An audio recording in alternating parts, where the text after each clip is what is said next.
everybody, welcome back to the channel Shipra Mishra. This is Shipra Mishra and I hope you guys are doing fine. I wish you guys a very happy Holi.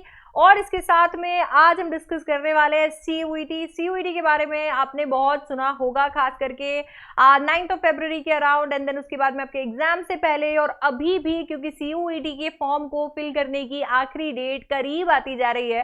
तो आज इस video के अंदर हम लोग discuss करने वाले हैं ये CUET आखिरकार है क्या, इसका फॉर्म मुझे भरना जरूरी है या नहीं है, वो सारी चीजें। तो चलिए फिर इसी बात पर शुरू करते हैं। सबसे पहले तो बात कर लेते हैं ये CUET क्या है। यार CUET एक कॉमन एंट्रेंस एग्जाम है जिस एंट्रेंस एग्जाम को हर स्ट्रीम का बच्चा लिख सकता है। दैट मीन्स अगर आप साइंस से हो, ह्यूमैनिटीज से हो, कॉमर्स से हो, तो आपको ये सोचने की जरूरत नहीं है कि यार मेरे पास CUET लिखने की कोई वजह नहीं है, क्योंकि यहाँ पर आप सब के लिए कुछ ना कुछ अवेलेबल है। सबको एकदम बढ़िया बढ़िया कोर्सेज यहाँ पर मिल जाएंगे। तो बहुत सारे लोग जो और किन्हीं एंट्रेंस एग्जाम्स की तैयारी कर रहे हैं उनके लिए CUET एक अच्छा प्लान भी हो सकता है।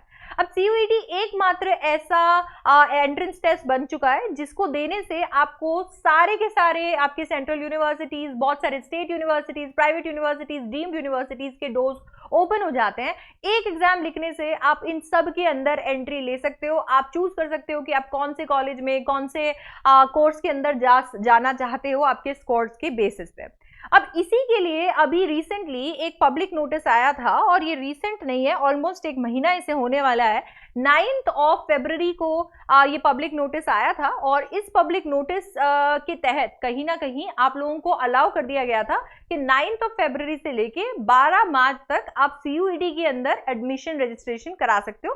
दैट मीन्स आप यहाँ पे रजिस्ट्रेशन फॉर्म जो है वो भर सकते हो। अब ये जो रजिस्ट्रेशन फॉर्म्स है, ये रजिस्ट्रेशन फॉर्म्स, एप्लीकेशन फॉर्म, जो भी आप इन्हें कहो, बहुत सारे लोग admission form, registration form, application form, तो सारी चीजें कह देती हूँ मैं, CUET फॉर्म। सो बेसिकली ये CUET फॉर्म आप 12 मार्च तक भर सकते हो, और इसकी फीस भी आपको 12 मार्च रात 11:50 तक भरनी रहेगी। अब वैसे तो धीरे धीरे हम जैसे इस फॉर्म के बारे में बात करेंगे तो आपको बहुत ज्यादा क्लैरिटी मिल जाएगी और गलतियां होने के चांसेस काफी कम रहेंगे। बट इसके बावजूद भी अगर गलतियां हो जाती हैं तो भी 15 से 18 मार्च तक आपको एक करेक्शन विंडो मिलेगी। अगर आप पहले ऑलरेडी फॉर्म भर चुके हो और आपको लग रहा है कि आपको कुछ ऐड करना है या कुछ हटाना है या फिर कुछ गलती हुई है, तो भी आप उसे यहाँ पर चेंज कर सकते हो।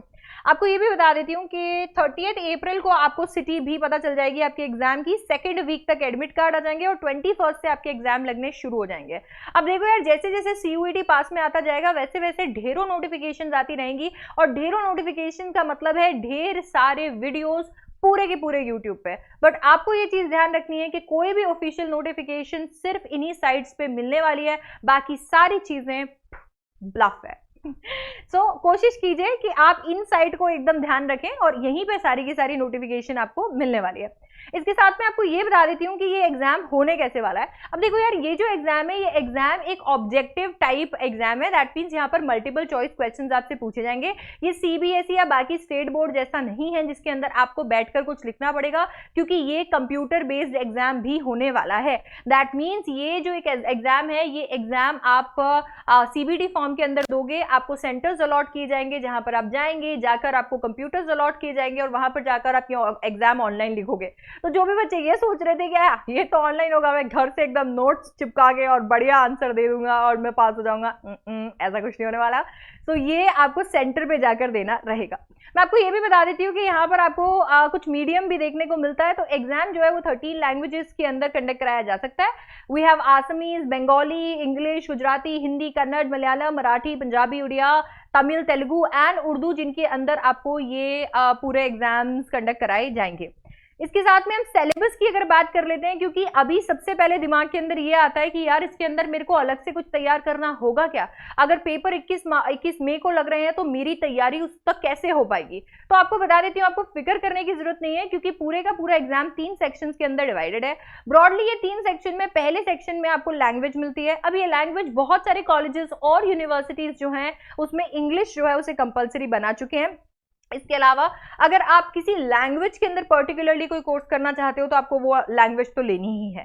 इसके बाद में नेक्स्ट सेक्शन जो आपका आता है वो आता है आपका डोमेन सब्जेक्ट का सेक्शन, जिसके अंदर आपने 12th के अंदर जो सब्जेक्ट्स लिए हुए हैं आपको वो सब्जेक्ट्स लेने रहते हैं। एंड तीसरा सेक्शन आता है आपका जनरल टेस्ट का सेक्शन, जिसके अंदर आपको logical reasoning, quants, static GK, current affairs जैसे सब्जेक्ट्स कैटर करने पड़ते हैं। इन सारे सब चीजों को मिलाकर इसमें क्वेश्चंस बनते हैं। तो अगर हम लैंग्वेज की बात करते हैं तो लैंग्वेज, जो भी आप लैंग्वेज प्रिपेयर कर रहे हैं, आपको रीडिंग कॉम्प्रहेंशन डिफरेंट तरीके के, जैसे फैक्चुअल, लिटरेरी, नैरेटिव, ये सब कुछ आपको प्रिपेयर करने पड़ेंगे। आपका लिटरेरी एप्टीट्यूड यहाँ चेक किया जाएगा प्लस वोकैबुलरी। तो यहाँ पर आपको ये सारी की सारी चीजें हर लैंग्वेज के लिए प्रिपेयर करनी पड़ेगी। और रीडिंग कॉम्प्रहेंशन तुम्हारी जान नहीं छोड़ने वाले हैं मेरी जान। इसके साथ में डोमेन सब्जेक्ट में आपके क्लास 12th का जो भी सिलेबस में जितने भी आपके पास सब्जेक्ट्स थे, आप चाहो तो वो ले सकते हो, उनमें से कोई 3 सब्जेक्ट ले सकते हो। ये सब कुछ यूनिवर्सिटी के ऊपर डिपेंड करेगा। जनरल टेस्ट जो होता है, यहाँ पर आपको general knowledge, current affair, general mental ability, numerical ability, quantitative reasoning हो गया। देन इसके बाद में ये सारी की सारी चीजें, मैथमेटिकल कॉन्सेप्ट्स आपसे यहाँ पूछे जाएंगे, लॉजिकल और एनालिटिकल रीजनिंग, जो कि मैंने 4 चीजें अभी आपको पहले बताई थी, वही आपके इसके सिलेबस के अंदर भी रहने वाली है। आपको रजिस्ट्रेशन की अगर हम बात बताएं तो रजिस्ट्रेशन, जैसे कि मैंने आपको बोला, आपके सीयूईटी की ऑफिशियल वेबसाइट पे होगा। आप अभी जाकर गूगल कर लीजिए सीयूईटी, और जैसे ही गूगल करेंगे जो पहली वेबसाइट आएगी समर्थ करके, उसी पर टिक कीजिएगा, वहीं पे सारी चीजें आपको मिल जानी है। तो जब हमें ये पता चल गया है कि हमें क्या प्रिपेयर करना है, क्योंकि आपको एक इंग्लिश लैंग्वेज प्रिपेयर करना ही करना है। आपके जो भी स्ट्रीम, अगर आप साइंस से हैं, कॉमर्स से, ह्यूमैनिटीज से हैं, तो आपके जितने भी 12th के अंदर सब्जेक्ट है आप वो ले सकते हैं, नहीं तो आप 3 मेन सब्जेक्ट अपने यहाँ पर ले सकते हैं। जनरल टेस्ट किनको देना है, किनको नहीं देना है, उसके बारे में बता देती हूँ। देखिए, जनरल टेस्ट यूजुअली 2 चीजों के लिए होता है। सबसे पहली चीज होती है जनरल टेस्ट में, अगर आप किसी एक स्ट्रीम से बिलोंग करते हैं और आप अपनी स्ट्रीम चेंज करना चाहते हैं। फॉर एग्जाम्पल, अगर मैं साइंस से हूँ और अब मैं साइंस नहीं, मैं ह्यूमैनिटीज में जाना चाहती हूँ, तो मुझे जनरल टेस्ट देना चाहिए। इसके साथ में अगर मैं कोई ऐसा सब्जेक्ट ट्राई करना चाहती हूँ जो सब्जेक्ट मेरे पास 12th में नहीं था आगे चल के, तो भी मेरे को सेफर साइड जनरल टेस्ट देना चाहिए।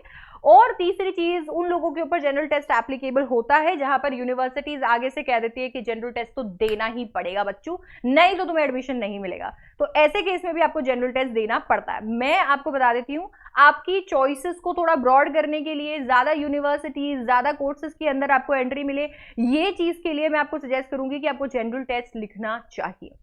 ऑलराइट, आगे चलते हैं। वी हैव, अब ये जो टेस्ट है इनमें क्या होने वाला है, कैसे क्वेश्चंस पूछे जाने वाले हैं, वो भी बताऊंगी। इसके साथ में आपको ये लैंग्वेजेस और डोमेन्स में जो भी चॉइसेस है वो भी आपको बताने वाली हूँ।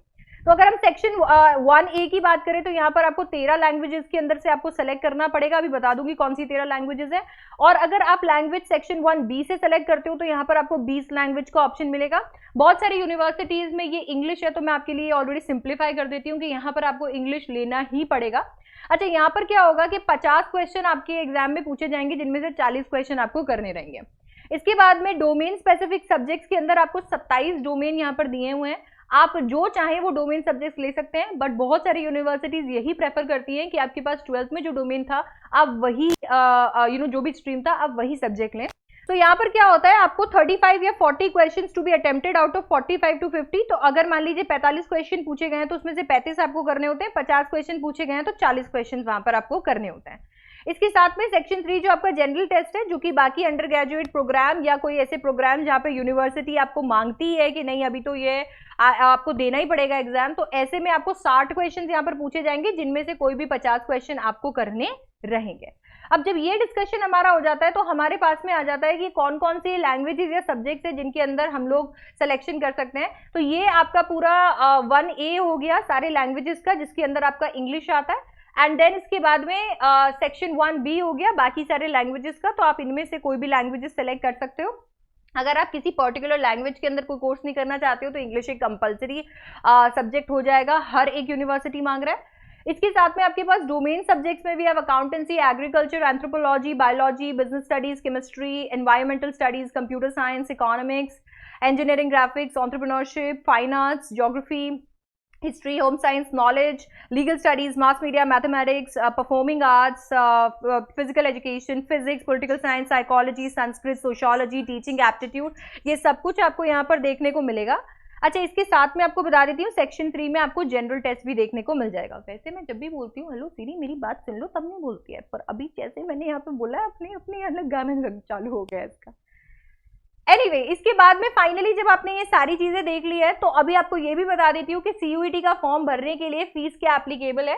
तो आपको बता देती हूँ कि ये नंबर ऑफ सब्जेक्ट्स के बेसिस पे आपको फीस यहाँ पर भरनी पड़ेगी। मतलब अगर आप अप टू 3 सब्जेक्ट्स यहाँ पर सेलेक्ट कर रहे हो तो आपकी फीस 750 होगी जनरल कैटेगरी के लिए, ओबीसी, एनसीएल, ईडब्ल्यूएस के लिए 700 होने वाली है, एससी, एसटी, पीडब्ल्यूबीडी और थर्ड जेंडर के लिए आपको 650 फीस यहाँ पर देना पड़ेगा। अगर आप आउटसाइड इंडिया से एग्जाम लिख रहे हैं तो 3750 की फीस लगेगी। अगर आप अप टू 7 सब्जेक्ट्स यहाँ पर ले रहे हैं तो आपको 1500 रुपए यहाँ पर देने पड़ेंगे। इसके साथ में यहाँ पर ओबीसी एनसीएल ईडब्ल्यूएस के लिए 1400, इधर 1300 रुपए और उधर हो जाएंगे 7500। अगर आप 10 सब्जेक्ट यहाँ पर लेना चाह रहे हैं जो कि मैक्सिमम है, 10 से ज्यादा सब्जेक्ट आप नहीं ले सकते हो, तो आपको 1750 रुपए की फीस यहाँ देनी पड़ेगी। एंड देन 1650, 1550 और 11000, तो ये आपकी फीस है। अब मैं आपको ये भी बता देती हूँ कि यहाँ पर आपको मैक्सिमम यूनिवर्सिटीज के तहत 1 लैंग्वेज और 3 डोमेन तो लेने ही लेने पड़ेंगे। दैट मीन्स आप अप टू 3 सब्जेक्ट वाले कैटेगरी में तो आने से रहे, अप टू 7 सब्जेक्ट वाले कैटेगरी के अंदर आप आओगे जहां पे आपकी 1500 रुपए या 1400 रुपए, 1300 रुपए या 7500 की फीस जो है वो लगने वाली है। अब क्योंकि यहाँ पर आप 7 सब्जेक्ट की ऑलरेडी पैसे दे रहे हो, तो मैं आपको जरूर ये सजेस्ट करूंगी कि जीटी जरूर इसमें इंक्लूड कीजिएगा और इसके साथ साथ में आप अपने सारे 12th के सब्जेक्ट्स भी इसमें इंक्लूड कीजिएगा। तो सीयूईटी फॉर्म से जुड़ी हुई सारी इंपॉर्टेंट जानकारी मैंने यहाँ पर दे दी है और अपकमिंग वीडियोस के अंदर हम ये भी डिस्कस करने वाले हैं कि क्या क्या चीजें हमें ध्यान रखनी चाहिए फॉर्म फिल करने से पहले। तो stay tuned for that. I hope आपको ये वीडियो पसंद आया। अगर हाँ तो बिल्कुल वीडियो को लाइक कर दीजिएगा, अपने फ्रेंड्स के साथ शेयर कीजिएगा एंड ऑल्सो चैनल को भी सब्सक्राइब कर लीजिएगा सीयूईटी रिलेटेड कॉन्टेंट के लिए। I will see you in the next one. Bye bye, take care, I love you guys.